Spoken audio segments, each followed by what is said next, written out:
And good afternoon. My name is Sabrina Lamb, and I'm the founder and the executive director of the World of Money, a New York City based nonprofit dedicated to providing immersive financial education for children ages 7 to 18 and powered by the YWCA of Metropolitan Chicago. Happy Black History Month. But when we talk about Black history, often, which is really American history, we often ignore the financial efforts and the heroism and the courageousness of African Americans, how they participated and aligned with this powerful currency called money.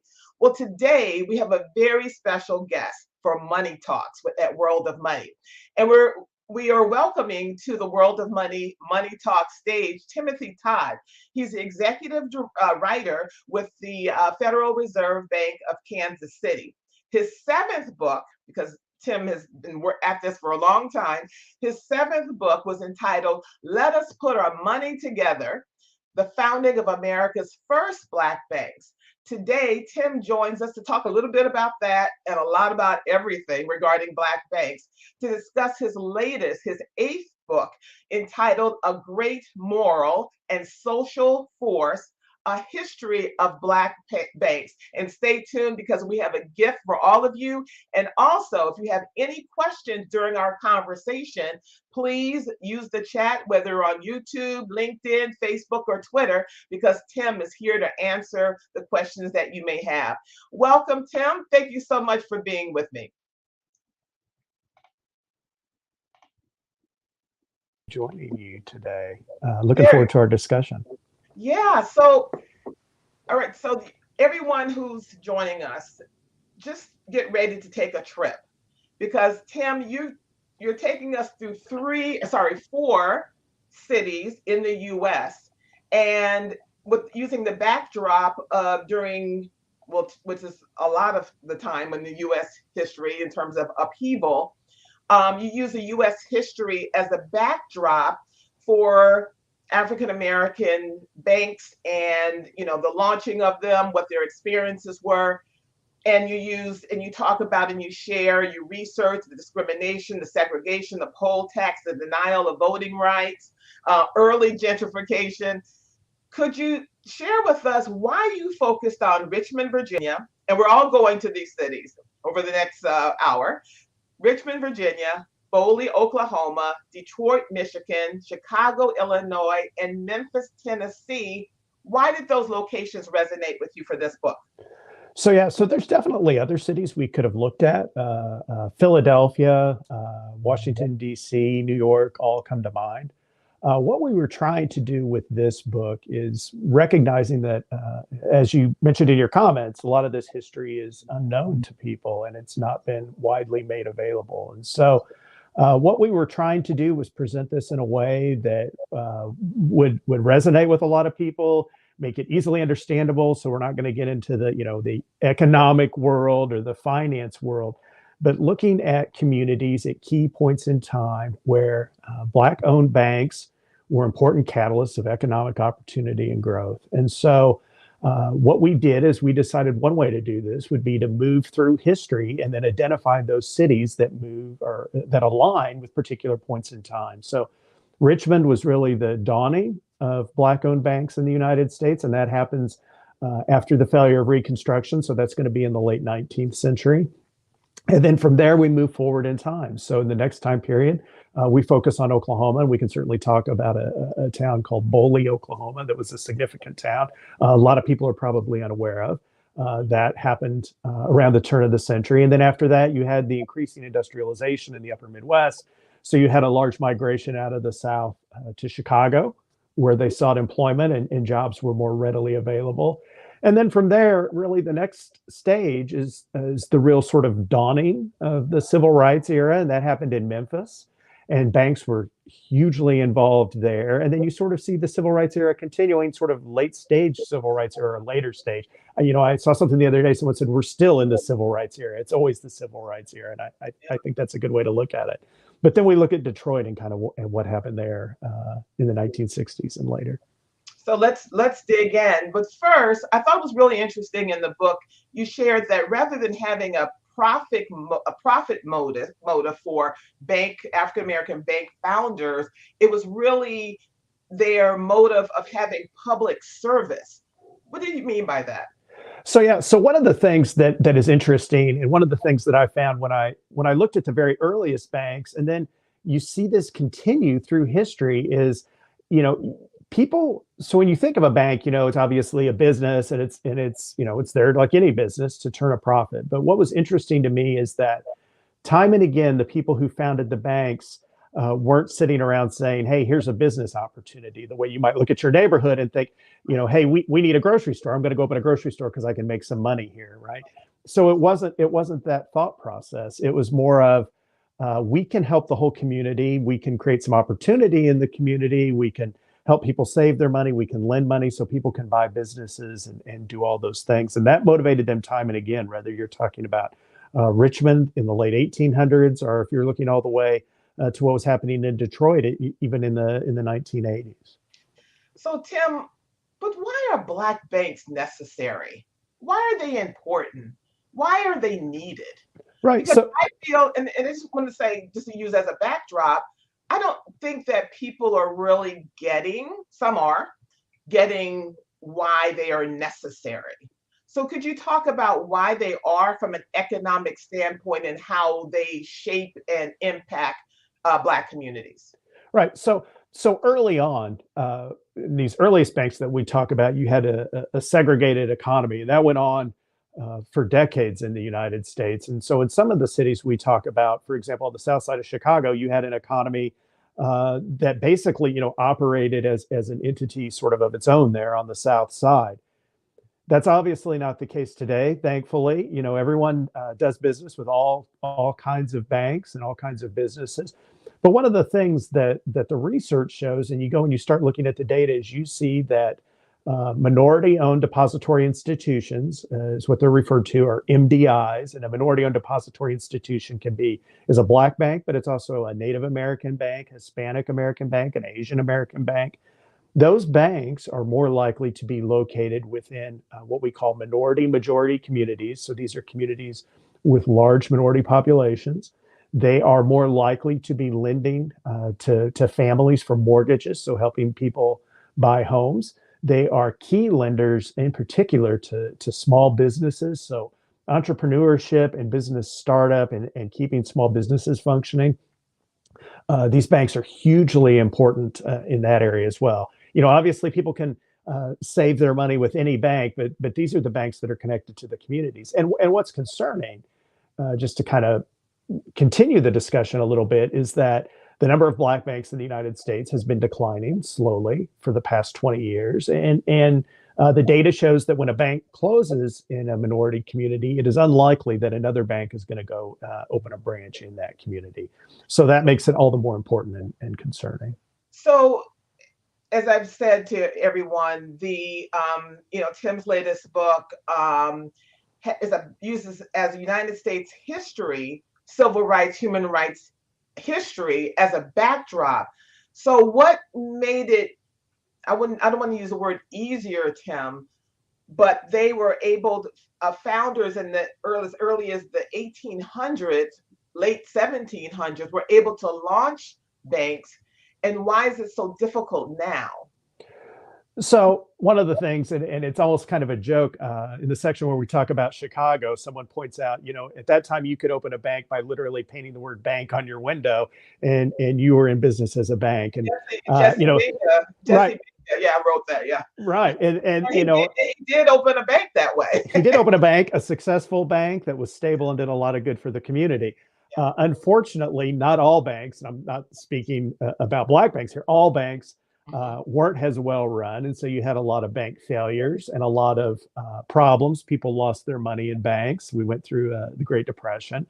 And so after that, there was a recognition that there needed to be more regulation and more of a safety net behind financial institutions so people weren't going to be wiped out. And so that made it a little more difficult to create a bank, right? As far as the amount of capital that you need for that bank got much larger. The bank needed to be able to withstand a financial crisis. So you begin to see these regulations form. It made it a little more difficult to start a bank. Certainly individuals did that and continued to do that, but it got a little more difficult than it was in the early days. And the difficulty part, some were, that difficulty, some was intentional and not really about regulation, but about discrimination, correct? Well, right. So definitely, discrimination is a part of the story. And then when you think about creating a bank, remember that a bank lends money and it is a catalyst for economic opportunity in a community. But a bank, needs a strong community for the bank to be able to thrive also. So if the community is suffering, it's very hard for the bank to have those deposits that it uses to loan out to grow. And so you saw in the United States a large number of black banks created starting around 1900 up to the Great Depression. And depending on how you count, what qualified as a bank, probably somewhere between 60 and 100 black banks in the United States. By the end of the Great Depression, you're left with somewhere around 8.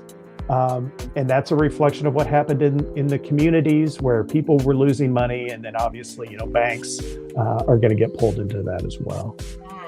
And also with the absence of financial institutions, credible financial institutions in Black communities, often those communities have to rely on predatory services such as payday loans, check cashing, rent-a-center, title loans, and they continue to prop up and target these communities that do not have financial services.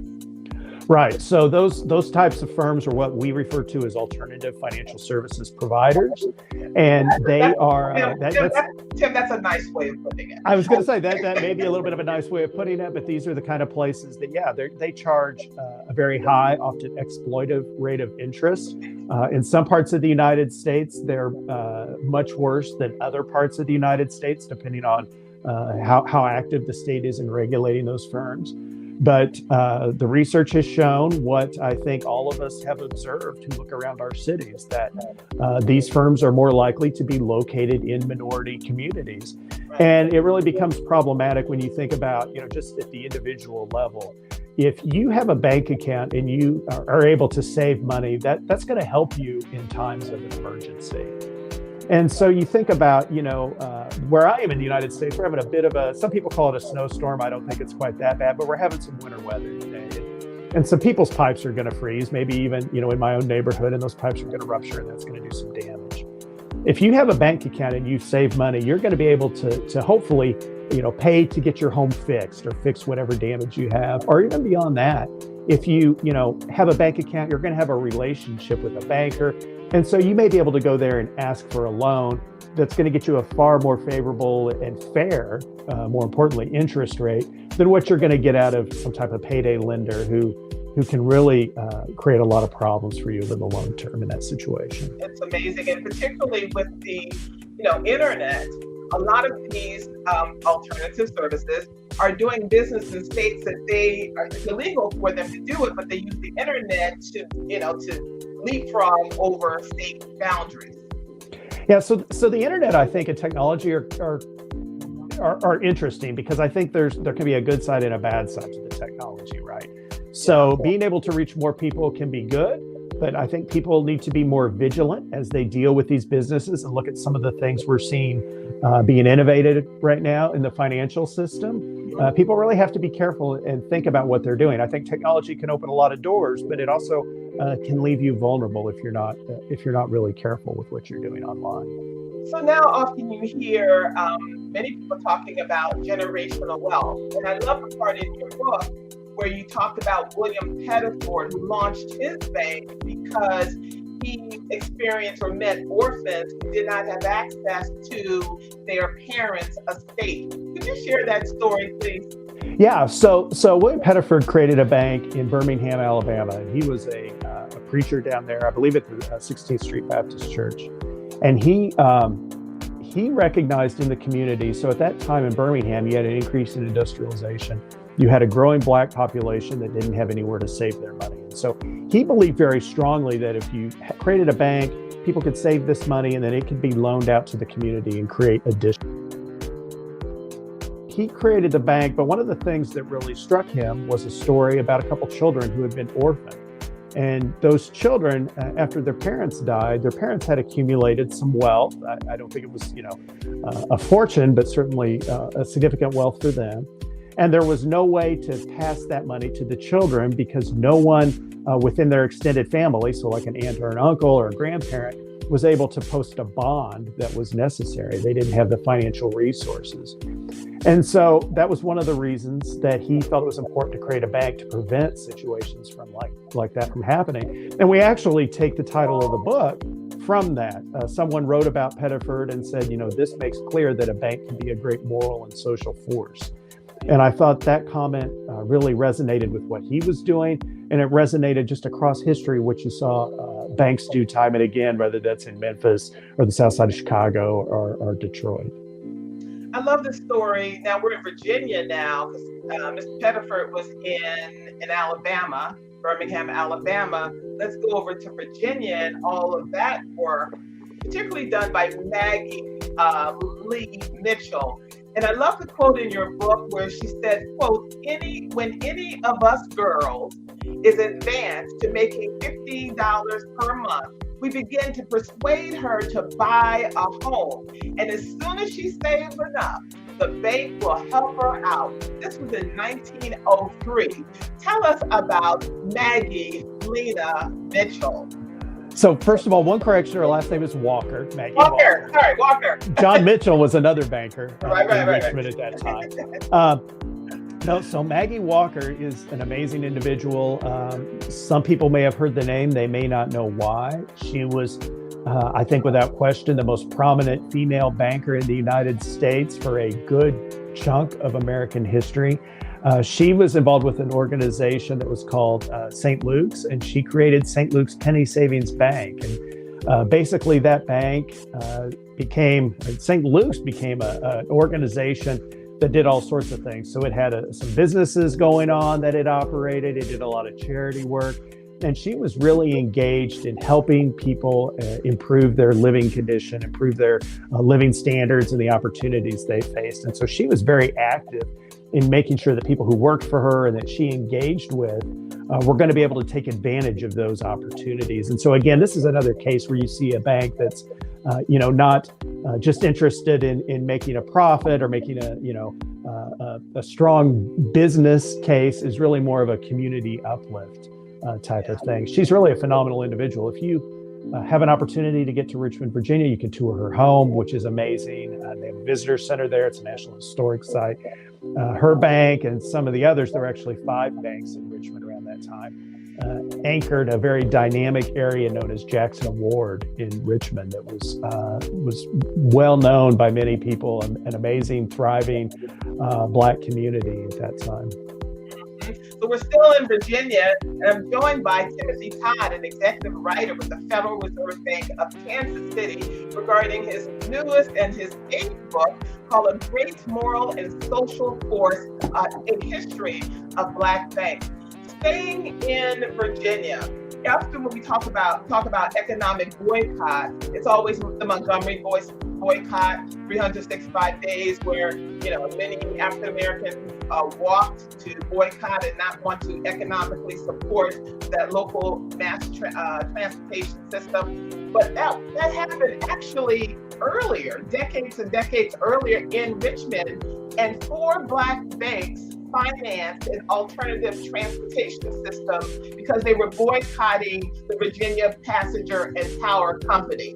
Tell us about that, Tim. Yeah, so that's one of the things that I was certainly interested to learn about, is that, as you mentioned, you hear a lot about the bus boycotts, but there was actually a similar issue with streetcars that happened much, much earlier. Richmond was one of the places where that was a very significant issue. And it's kind of interesting to sort of think about this really as sort of the precursor to what we saw later, and you see some of the same things. And so what happened there is you had that similar discrimination on public transportation, and then the banks really stepped up and tried to figure out, how can we work around this? Can we create something for the community that if we pool all of our resources, that we won't have to rely on this other system? And again, this is a place where it really speaks to that community leadership role. It was so so much a part of the fiber of these early banks. And they're sort of looking at the community, looking for places where they saw need, and then how could they, because they had access to the resources, how could they step in and make an important difference? And there's right now in New York, in different parts of the country, there is political gerrymandering, redistricting, and so forth. That happened as well as, that's why Jackson District was created. That happened then as well. Could you share with us about that aspect in Richmond, Virginia? Yeah, so there's, without getting into all the details of how the government system was created in Richmond, that ward was basically created and its boundaries were created to be primarily a Black district because that's where African-American families lived. It was not necessarily, it wasn't shaped, it didn't have like a square shape, it had sort of a shoestring shape. You can go there even today, and if you just sort of walk around and know where those boundaries were, you can really get a feel for how it was kind of spaced out. So that's how that district came to be. It was a political process that drew that district because there was significant Black population in other geographic regions of the city, and it was sort of putting them all together in that one ward or voting district. And we're taking your questions, everyone. And we have a question in the chat from David Youngblood. He writes, to what extent can or does the U.S. Treasury use African-American private equity owners and banks with taxpayer dollars to invest? Who gets to invest taxpayer dollars? First, I need to say that I'm part of the Federal Reserve and we're separate from the Treasury. So just to make that clear. So I'm not privy to nor involved with how Treasury makes their deposit decisions and where they put their funds. Related to that, what I can say is there's a program that started, I think around 1970 called the Minority Institution Deposit Program or something like that encourages government entities to deposit their funds with minority-owned depository institutions. So this could be, your local government. Where do they deposit their money? In some cases, this, in the past at least, has been, the local post office. Where do they deposit their money? So there are initiatives in that area. I'm not involved nor up to speed on kind of where those things stand today. Got it. Could you point David to any additional resources where he could source that out? Yeah, I would go online and look at the Treasury's website and look for their minority program. I am sure that they are pretty active in that area, and I would think that information about those programs and those deposits would be available there. And David, I would also check with the congressperson, the chair of the Financial Services Committee with the U.S. Congress. I'm sure they have their information, or that the staff members can provide you with that research. Yona, she writes, this information needs to be shared with our communities. Absolutely, Yona. So let's go to Oklahoma, Tim. Yeah. So let's go to Bola, Oklahoma. So yeah. So go ahead. No. So one of the things that this is another part of American history that I think I'm learning a lot of people aren't aware of. I grew up in rural Kansas, and so I was a little bit familiar with this history because we had the same thing in Kansas also. But after the Civil War and formerly enslaved individuals are emancipated, they basically have a few options available to them, right? So some go to the northern U.S. to seek economic opportunity. Some are going to stay in the South and work on the farm. Some are going to stay in the South and go to cities, places like Atlanta or New Orleans. But there was sort of another alternative that some people pursued, and that was to move to the U.S. Plains. And you see there where they established communities in Boley, Oklahoma. This is Pecan Street in Boley, Oklahoma. They created small towns across the American Plains, and the idea was that these were Black communities. So the idea was they were completely, everything about them, from the government structure to all the businesses, were owned and operated. All the residents were Black Americans.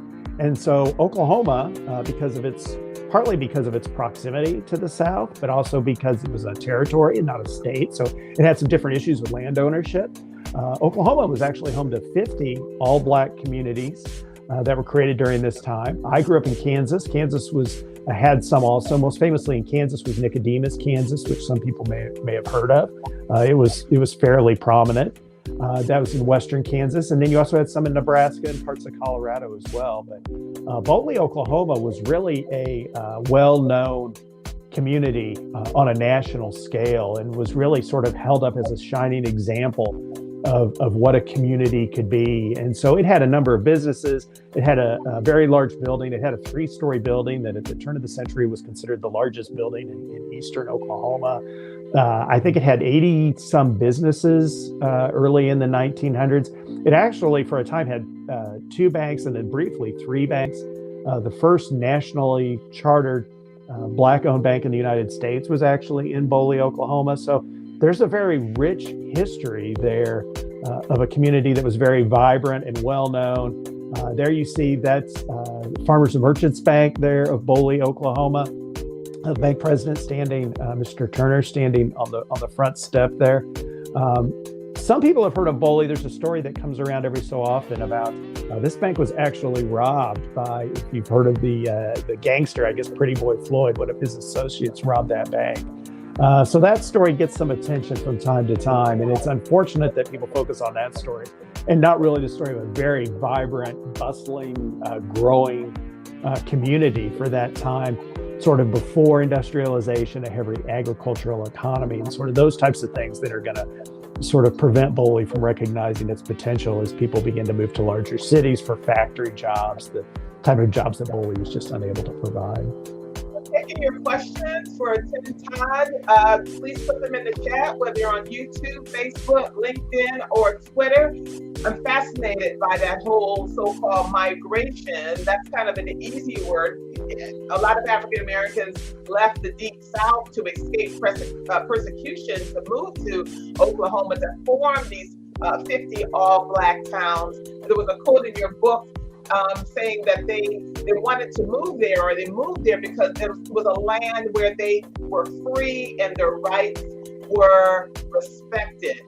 And a bank was formed to fund these Black homesteads. Tim, could you talk about that in the West? So the creation of a bank there is very interesting in that where you saw banks created in other communities, you often had a connection. So in Birmingham, you had a connection to a church, for example. And some of the banks in Richmond, the Maggie Walker Bank is connected to another organization that is doing work in the community. But here in the West, you're creating banks that are basically reliant on that community, and they're going to lift up that community.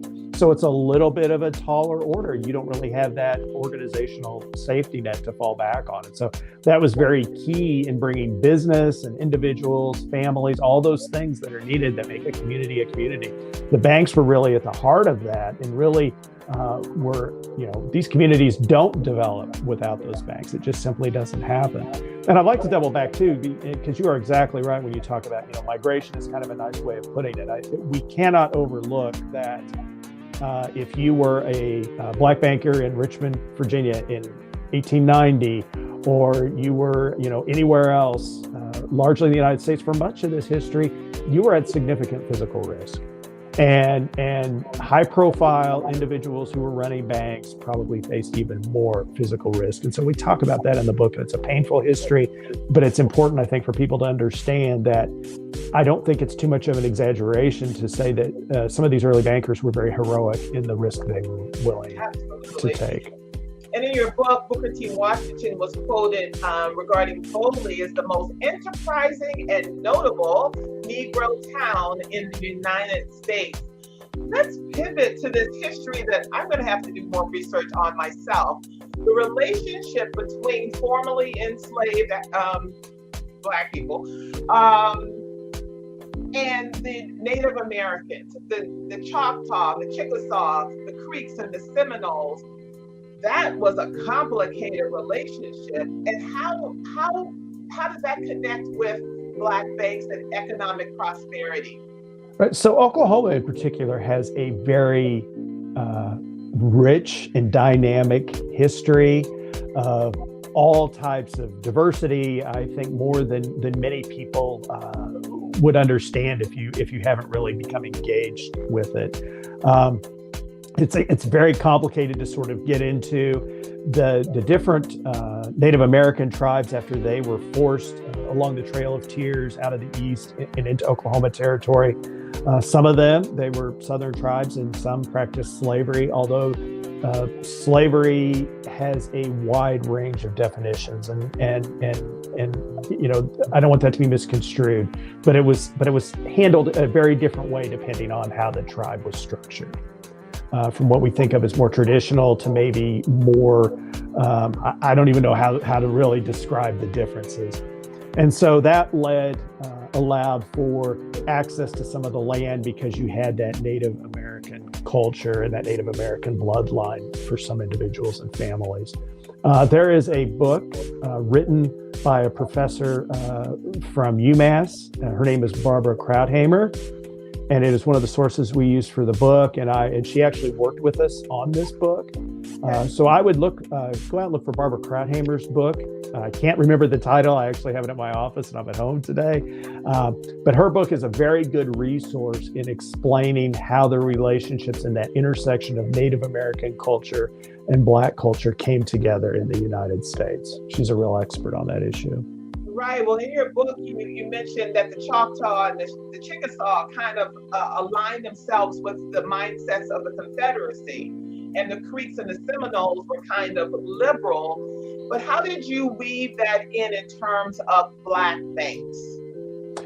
So as far as, you know, I guess I'm a little, I don't know, it's a little difficult to explain as far as the question, but it's definitely an important part of it, and sort of understanding the community and the landscape and all the things that were going on at that time in that place. It's a very complex intersection of different cultures. Yeah. And it's hard to, I feel like I'm going to open a huge discussion that may derail us here a little bit, just because, and we have to spend some time in the book, a significant amount of time actually explaining it, because people sort of need that background to really understand how the community formed and how it evolved. It's a fascinating information. Absolutely. We have a couple of questions in the chat, because now we want to go over to Greenwood. So Yona asked, what are your thoughts on the Black-owned online banks? Do they support the community? And then have questions from Corey Willis. Yeah, so talking about the online banks, I think we are still figuring that out a little bit. I think the potential is there. You know, I am sort of at heart a believer that it's very important to have a physical presence in a community if you're really going to understand the needs of that community. And there's sort of that sort of extra effect, right? So an online bank, you know, you can open a bank account pretty much anywhere in the United States if you go online, right? And you want to do that. But a bank in a community, I think, is going to understand more the needs of the community. So that's going to get back to how do you borrow money? Where's that money come from? And what are those loans being used for? And sort of understanding that. If you have a local entity there, it's going to know, for example, that, hey, you know, we don't have a good restaurant in this neighborhood and someone wants to open a restaurant, they're going to know that. Whereas on an online presence, if the bank is located somewhere else, they're maybe not going to have that same understanding. So they may be looking at more sort of standardized lending metrics and just say, well, here's the numbers, and they're not really going to be able to weigh that community need, or maybe even the characteristics of the individual who wants to borrow money as far as, you know, their experiences in the community. Thank you. And Carrie Willis, he writes, the M&F was located in the thriving business and residential district in the Haytide district of Durham, anchored by what became known as Black on Wall Street. What are your thoughts about that? Yeah, so there's definitely... One more thing, it's a two-part. Let's not forget, he writes, about the M&F Bank, formerly Mechanics and Farmers Bank, that was founded in 1907. Currently, it is the second largest minority-owned bank in the United States. Right. So we didn't. Obviously, the banks that we talk about are not, thankfully, the only communities that had black banks through history. And so basically what we were trying to decide is to look at, sort of how can we move through history in a way that sort of keeps this on a narrative that's going to appeal to a large audience, right? We didn't want to write something that was heavily academic or would get tied up in the economics. We want to bring people in to learn this story who maybe aren't as familiar with banking and sort of bring them into the fold of understanding. Got it. So let's go mosey over to Tulsa and Sure. Greenwood. You're the first researcher, this book, that pointed out a glaring omission when we talk about the story of Greenwood. Talk about the banks and how many people unfortunately lost their lives, how they're still not really being honored economically, the descendants. There was no black bank there. Right. So this was something Wait a minute, Tim. That's a big deal. That is a big deal. And that surprised me. And we spent significant time making sure we were right about that before we wrote that, including, this was during COVID when we were doing this research, but we actually reached out and had people who were involved in historical work there, different organizations in Tulsa, and they actually went back through city business directories and business logs, cross-checking addresses and neighborhoods just to see, is there something we're missing here? And so that often catches people off guard, certainly did me. So to understand that, banks in the United States, no matter where we are talking about them, historically, most banks have been created in places where people don't have access to money. And so that means that the banks are created, or access to credit. They aren't able to borrow money. And so usually they have very little money. So they begin to pool that money together and then lend it out to the community. And so this goes all the way back to colonial New England. This has happened time and again in U.S. history.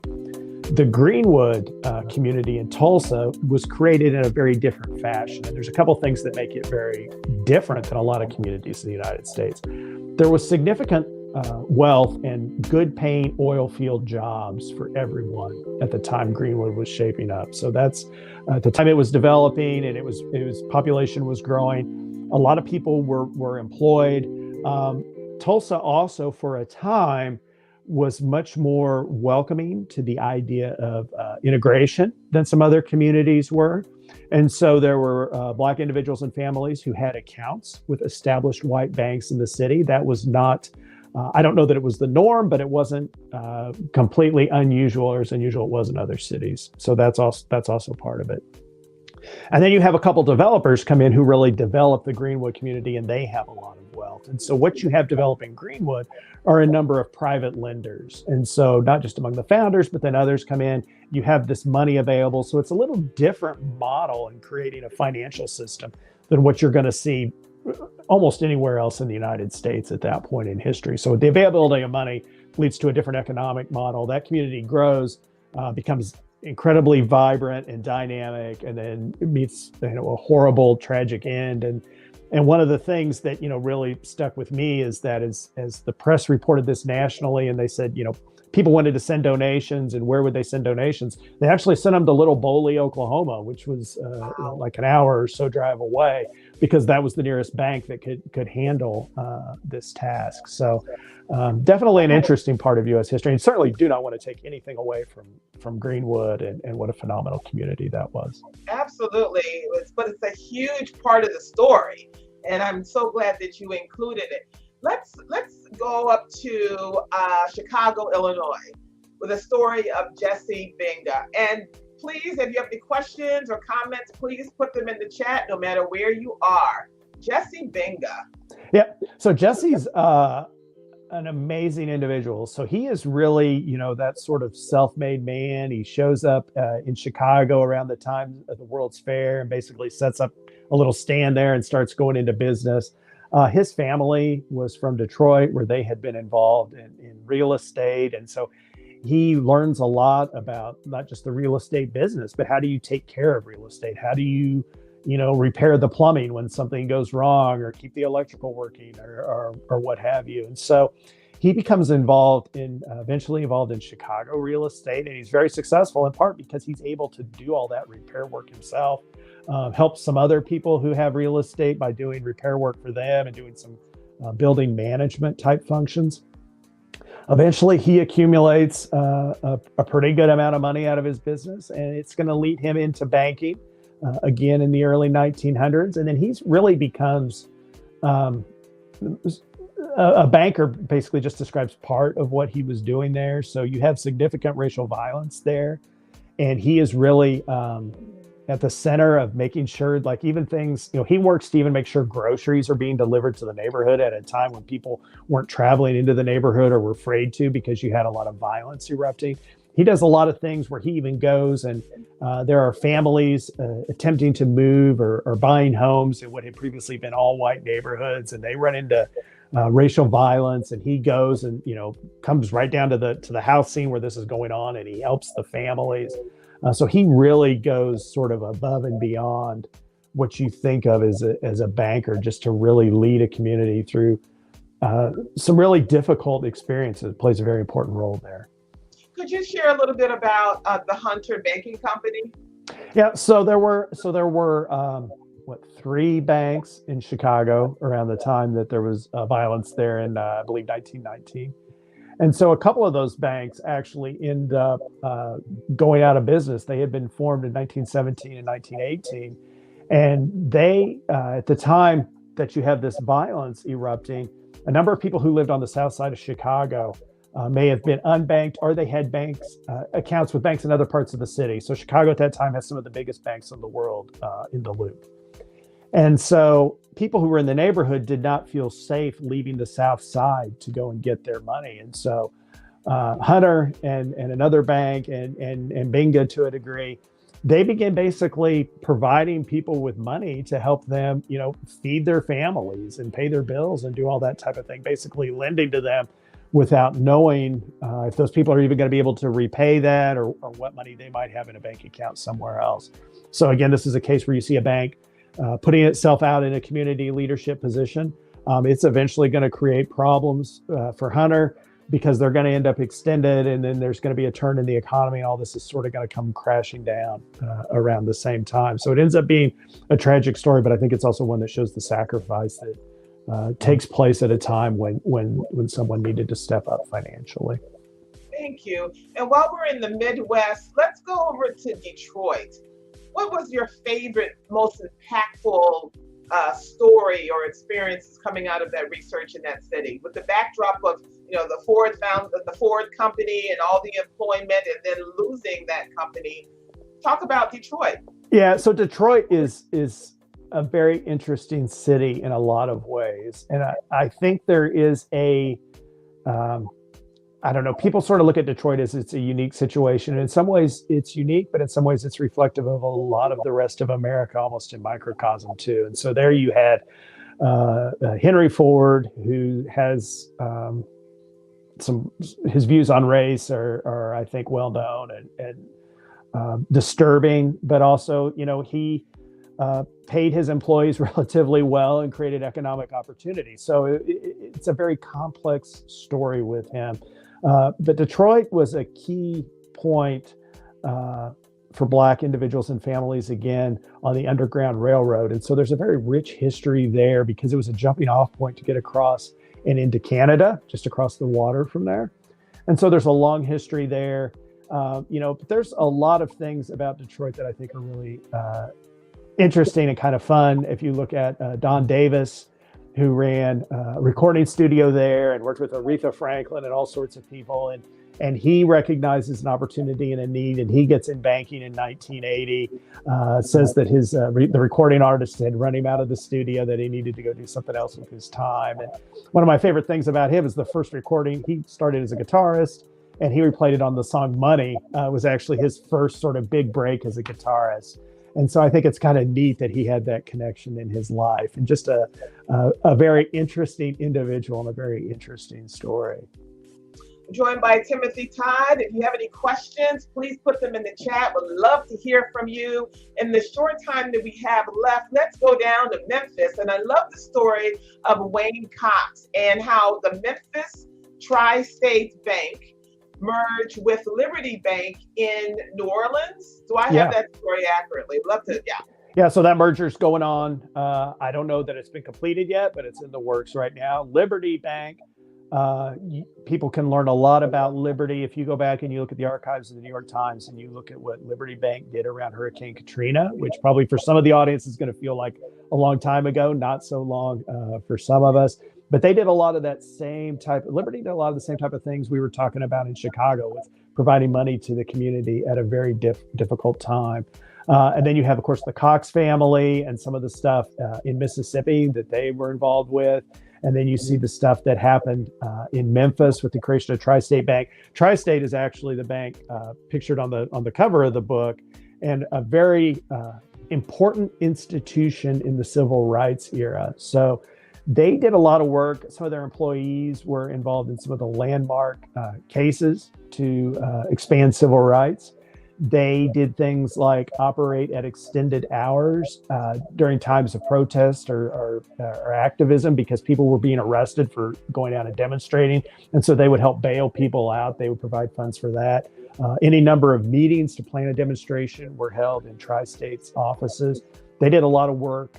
Also, there was an economic freeze that some businesses tried in that region in Mississippi to prevent Black businesses and families from being able to borrow money, or in some cases try to foreclose loans on them. And Tri-State was engaged in trying to provide credit to those families at a time of emergency. So again, it just keeps repeating that same sort of thing of, this important community leadership at difficult times on major issues. And I think one of the things people who read this book will be surprised by, even as much as we've talked about it, is how many events and things about from other aspects of U.S. history these banks touch on. Martin Luther King, Dr. King in Memphis, and you see the bank there with him. The last speech he gives, he's actually talking about Tri-State Bank. And so, there's a lot of connections to U.S. history, and that was one of the things we really wanted to do, is not just talk about these banks as sort of isolated financial institutions, but talk about them as part of a community and a broader landscape in the United States. Just amazing. So we're about to wrap up, but before we do, could you share the perspective of Andrew Bremer, who he was and his perspective? He's African American. His perspective on the relevance of Black banks. Yeah, so Andrew Bremer was a member of the Federal Reserve's Board of Governors. He was African American. He made some comments. Unfortunately, I think his words kind of got twisted initially when he talked about Black banks, but he raised an issue that I think, as we look forward and we start talking about solutions, that I think remains relevant in a way today. And that is that many of these banks, there are about 20 African American banks still in business today. They are small banks. And so they can make a big difference in their community, obviously, and we've talked about that. But when you start talking about the world more broadly, and we start looking for equality in communities that don't have those banks, sort of how can we achieve that? And so I think the issue he was trying to get at, it got a little misconstrued, is that other very large banks, the banks that have since become known as too big to fail, is there a way to get those banks to do more within these communities that need the help, is what he was trying to say. And I think the press kind of jumped on some things he said at that time and kind of spun it a little bit out of control. The press jumping on things? The press does that. But, I think, but related to that, I will say, I think, as we think about what can other banks do, all banks, not just talking about banks that have Black ownership. And I think there is a real need for all of us, and I'm including the Federal Reserve, everybody in banking and financial services. How do we bring more Black workers into the financial services system for employment? How do we get more people employed in jobs in banking and financial services? And then how do we, how are we able to expand better into those communities? I think that's something that one of the issues that people really need to pay attention to. And then also bringing into the banking industry. I think, when you think of a banker, what kind of image comes to mind? I sort of joke that it's like the guy from the Monopoly board, right? Like you see the guy with like a top hat and a monocle or whatever. But we really need to think about people who are motivated out of a spirit of community service.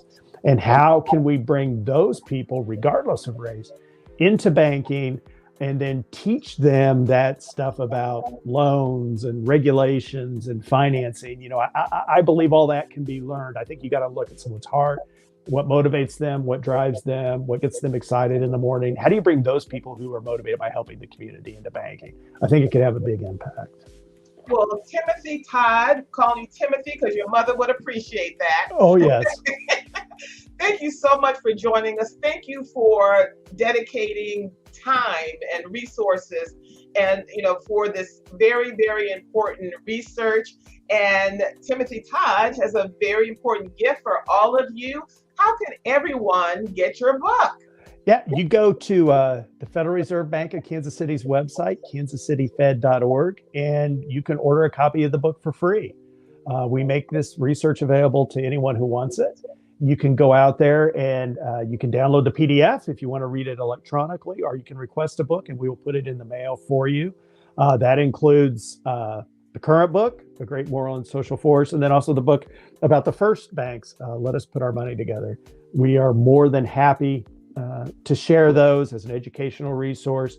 I will tell you, we're a little bogged down in trying to get the printing, so it may be a few weeks as they're cranking these out as fast as they can. But if you go there, there's a form you can fill out, and we'll be more than happy to send it to you.